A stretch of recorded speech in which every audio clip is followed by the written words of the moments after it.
Vamos entrar então agora, já conhecemos as funções da responsabilidade civil e nós vamos agora trabalhar com os elementos da responsabilidade civil. O que caracteriza? Quais são os elementos ou pressupostos gerais da responsabilidade civil? Nós temos, então, 3 elementos que caracterizam a responsabilidade civil. Para que nós possamos entender esses elementos, nós vamos primeiramente mencionar o artigo 186 do Código Civil, que é um artigo muito importante no que diz respeito à temática da responsabilidade civil. Vejamos, então, o que diz o artigo 186. O artigo diz o seguinte: aquele que, por ação ou omissão voluntária, negligência ou imprudência, violar direito e causar dano a outrem, ainda que exclusivamente moral, comete ato ilícito. Da análise desse artigo, nós podemos então extrair que 3 são os elementos caracterizadores da responsabilidade civil: a conduta humana, o dano ou prejuízo e o nexo de causalidade. Conduta humana. Vamos começar então a trabalhar com esse primeiro elemento, que é o elemento da conduta humana. A conduta humana, ela é baseada na voluntariedade do agente, onde a voluntariedade é a liberdade de escolha que o agente tem, com a sua capacidade de entender o que está fazendo. Se não houver voluntariedade, não há conduta humana, consequentemente, também não há responsabilidade. Vamos tomar como exemplo uma situação em que há um dano, mas não há uma conduta humana. Exemplo: imagine-se uma partida em um estádio de futebol, na qual o indivíduo ele sofre uma pressão da torcida, no qual, através do tumulto, o empurra do jogo, alguém é submetido a uma pressão, a uma força que vem de uma multidão, e essa pessoa ela é jogada contra uma criança. Ela é jogada contra uma criança, vindo a causar o óbito dessa criança. Eu pergunto para vocês, haveria então conduta? Haveria voluntariedade na conduta do agente? Lembre-se do que nós explicamos sobre a voluntariedade. É a liberdade de escolha, a capacidade de consciência que o agente deve ter. Nessa situação, fica claro que não há voluntariedade, porque a pessoa que causou o dano, caso o óbito da criança, foi pressionado por uma força da multidão. Então, nesse exemplo, nós não temos conduta, consequentemente, nós não temos responsabilidade civil. Vamos, então, agora falar do segundo elemento, dano ou prejuízo.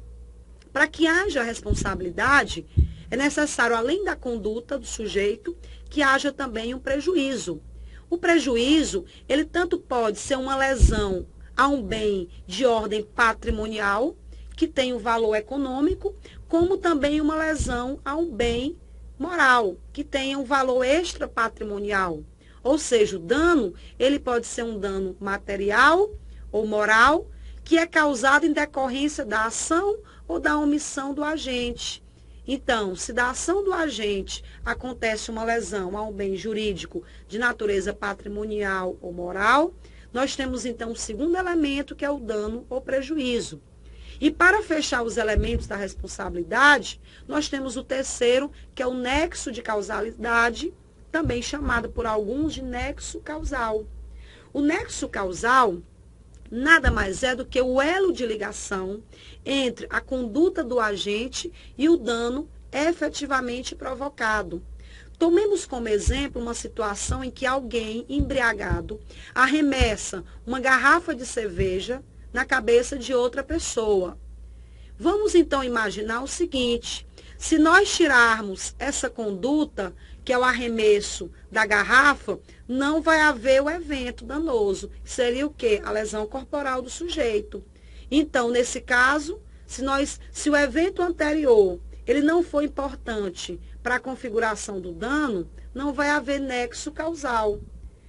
Para que nós possamos, então, entender o nexo, nós temos que analisá-lo do ponto de vista de que ele vai ligar a conduta do agente ao evento danoso. Nesse exemplo, então, que eu acabei de mencionar, nós temos uma conduta, arremesso da garrafa, causando diretamente o dano, lesão corporal em outrem. Então, nós temos aí um nexo de causalidade. Portanto, configurada está a responsabilidade civil através dos seus elementos. Muito bem? Então, agora vamos, então, explicar cada um desses elementos.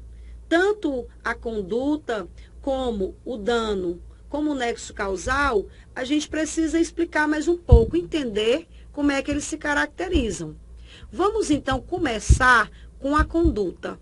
A conduta, ela se divide em uma espécie positiva, uma conduta positiva e também uma conduta negativa. Da análise do próprio artigo 186 do Código Civil, nós percebemos com clareza de que o Código fala aquele que, por ação ou omissão voluntária. Então, essa primeira parte do artigo 186, ela nos mostra que nós temos duas espécies de conduta. Nós temos a conduta positiva, que é representada por uma ação, é a prática de um comportamento ativo, como nesse exemplo que eu dei, alguém que arremessa uma garrafa na cabeça de outrem. Mas nós temos também uma conduta negativa.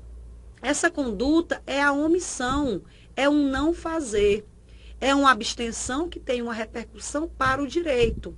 Nós temos que entender que conduta não é só ação, mas existem também formas de abstenção, de omissões que caracterizam também o prejuízo. Por exemplo, se existe uma enfermeira que tem um contrato de trabalho com o paciente e ela deixa de ministrar os medicamentos, aquilo ali é uma omissão, deixar de fazer algo. Naquele momento, mesmo através de uma omissão, ela está causando um prejuízo com a sua conduta. Então, em síntese, os elementos da conduta, né, nós temos aí, a gente tem a questão da conduta e dentro das suas espécies, nós temos um fazer e um não fazer, onde esse fazer é uma ação e o não fazer é uma omissão que tem uma repercussão e que deve ser passivo de indenização. Bem, nós aqui da segurança do trabalho devemos estar muito atentos com essas questões, com essas espécies de conduta, com a ação ou omissão, porque a ação ou omissão do técnico em segurança do trabalho pode lhe ocasionar o dever de indenizar. Então, aqui, só a título de exemplo, é importante que nós nos atentemos para o que diz a portaria 3.275 de 1989, que é expedida pelo Ministério do Trabalho e Emprego. Então, é importante que vocês estudem essa portaria, porque ela vai dar uma dimensão da responsabilidade que tem o técnico de segurança do trabalho. Nós devemos ter todo o cuidado, porque não é só uma ação que pode causar um prejuízo, mas também um deixar de fazer pode também gerar um dever de indenizar, ok? Vamos então agora, como nós estabelecemos, explicamos quais eram as espécies de conduta, vamos agora remontar, vamos estudar as espécies de dano. O dano, assim como a conduta se divide em positiva e negativa, o dano também ele se divide em dois tipos. Existe o dano patrimonial, que é também chamado de dano material, e existe o famoso dano moral. Vamos então entender cada um desses conceitos. O dano patrimonial, também chamado de dano material, é aquele dano em que o sujeito ele causa um prejuízo, uma lesão a bens que têm uma repercussão, um valor econômico. Por exemplo, se alguém causa um dano no seu veículo ou na sua casa, esse dano está sendo causado em um bem que tem um conteúdo econômico. Trata-se então de um dano material. Entretanto, existe também um outro tipo de dano, que é o dano moral. E esse tipo de dano, ele vem encontrando hoje um surgimento muito grande na sociedade moderna. O dano moral, ele é visto como uma ofensa a um bem extrapatrimonial do indivíduo. É um bem que não tem repercussão econômica, porque o dano moral é a lesão a um direito que não tem um conteúdo pecuniário, não é redutível a dinheiro.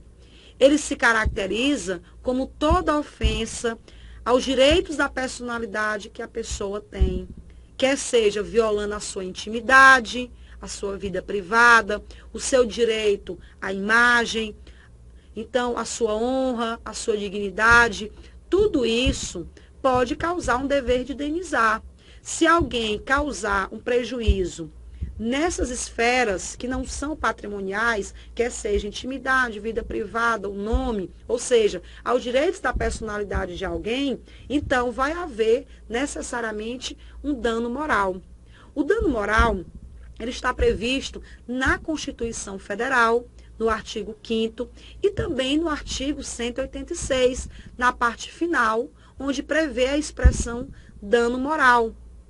Então, esse dano, aqui no Brasil, nós temos um critério na qual o juiz é quem vai fixar o dano moral.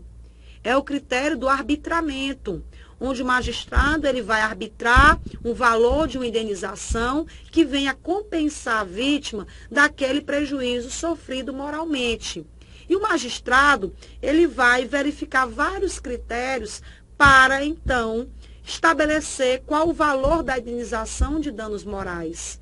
Dentre esses critérios, tem vários critérios. Os principais que vai se levar em conta para fixar o dano moral seriam a capacidade econômica da vítima ou do próprio agressor, porque há que se levar em conta, quanto maior a capacidade do ofensor ou menor capacidade da vítima, mais a gente tem aí o valor a título de indenização.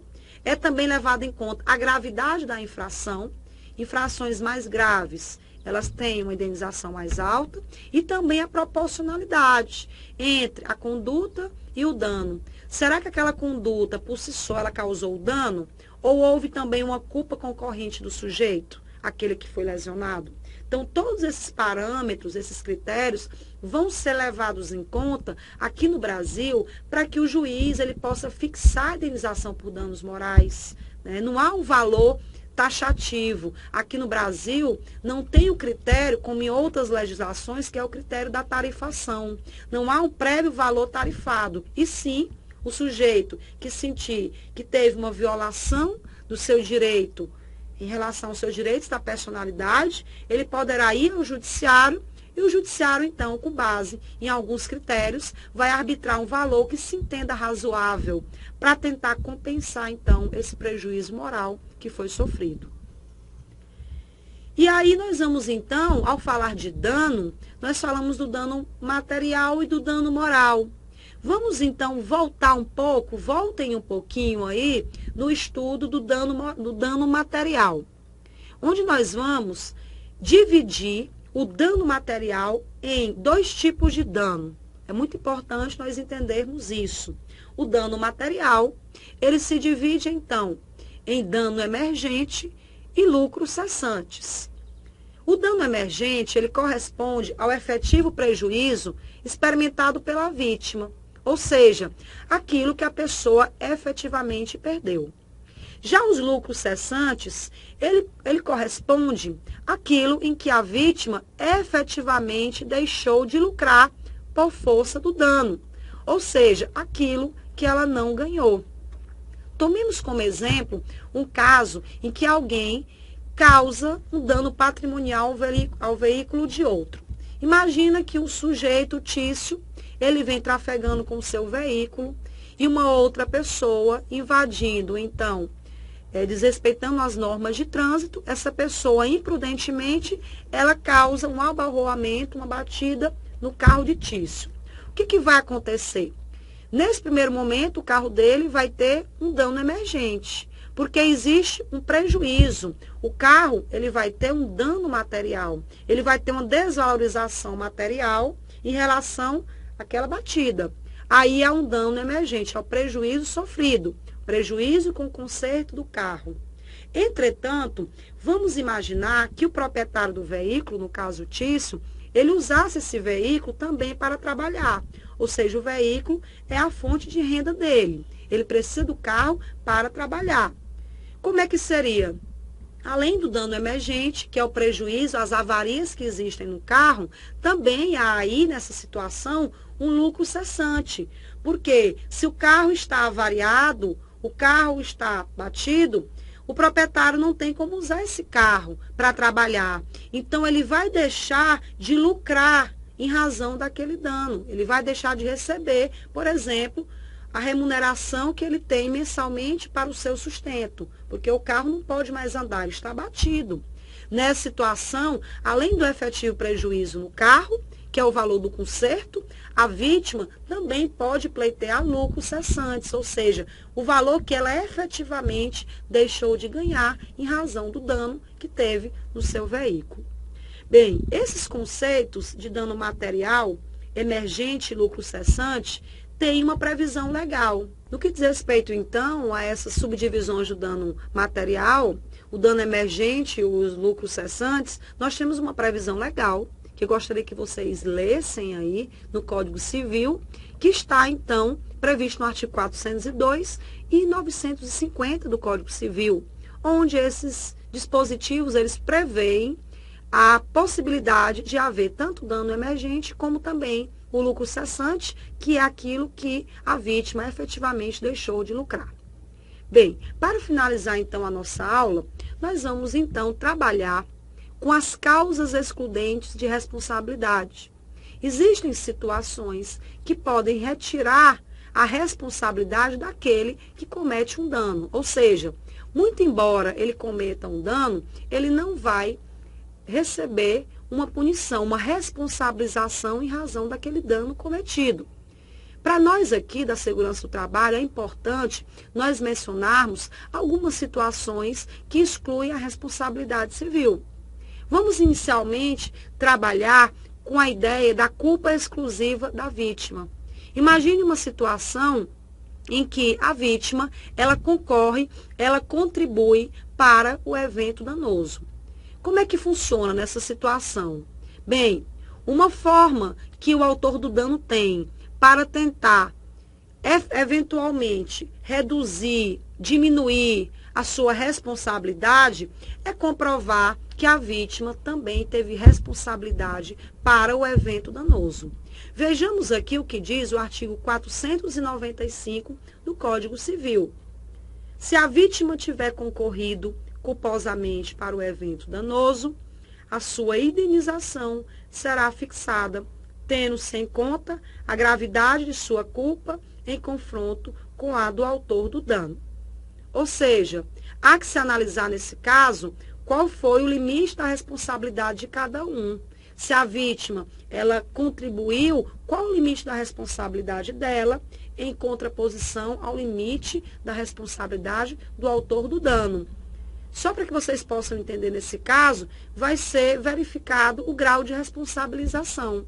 Então, uma das formas que o autor do dano tem para se eximir dessa responsabilidade é se ele conseguir provar que foi a vítima quem deu causa ao dano sofrido.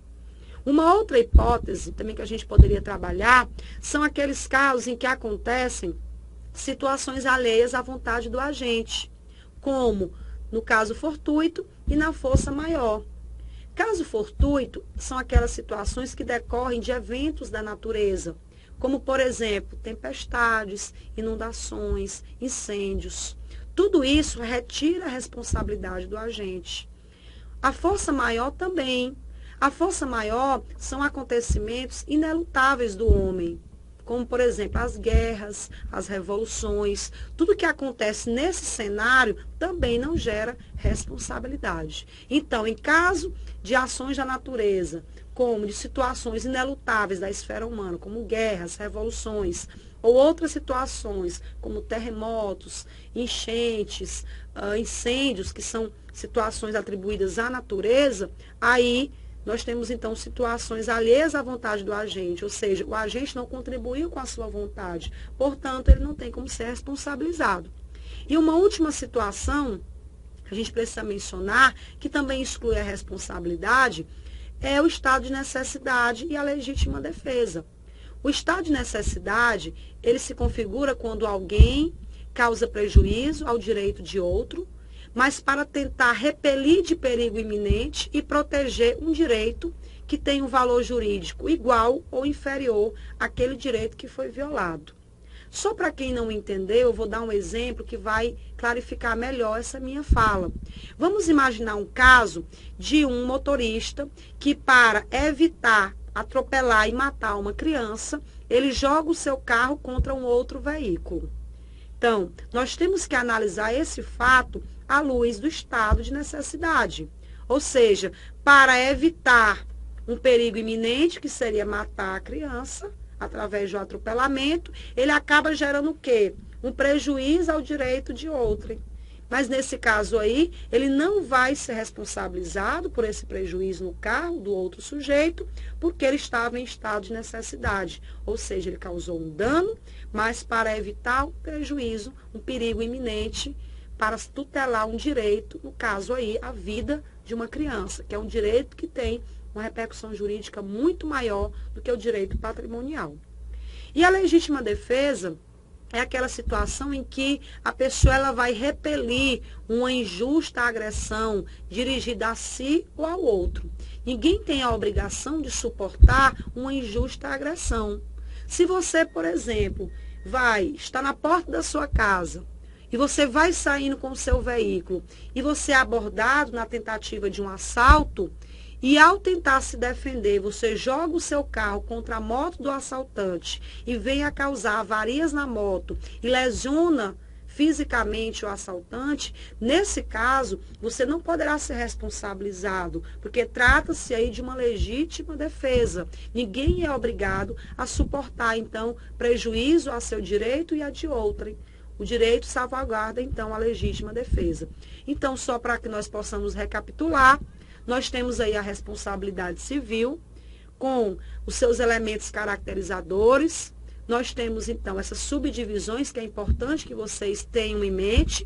E nós temos também as causas excludentes de responsabilidade. Lembrando que para vocês, do curso de segurança do trabalho, é muito importante que vocês se aprofundem nesse tema, porque o técnico do trabalho, em algum momento, ele pode vir a ter que pagar uma indenização, reparar um dano em razão da sua atividade. Daí porque, então, a importância do tema da responsabilidade civil. Bem, só finalizando, então, as causas excludentes da responsabilidade, retomando, então, nosso entendimento, nós temos essas principais causas que foram mencionadas, a culpa exclusiva da vítima, que está prevista no artigo 945 do Código Civil. Nós temos as situações alheias à vontade do agente, onde se encontra o caso fortuito e a força maior. E, por último, nós também mencionamos o estado de necessidade e a legítima defesa. Era isso que nós tínhamos a falar sobre o nosso assunto. Nós trabalhamos, então, a temática da responsabilidade civil, falamos sobre a história, sobre os seus elementos, seus pressupostos caracterizadores, falamos também sobre as subdivisões que eram importantes para o nosso assunto e, por último, nós trabalhamos, então, as causas que excluem a responsabilidade. Era isso, então. Vamos finalizar nossa primeira aula por aqui. Aguardo vocês em breve. Bom estudo!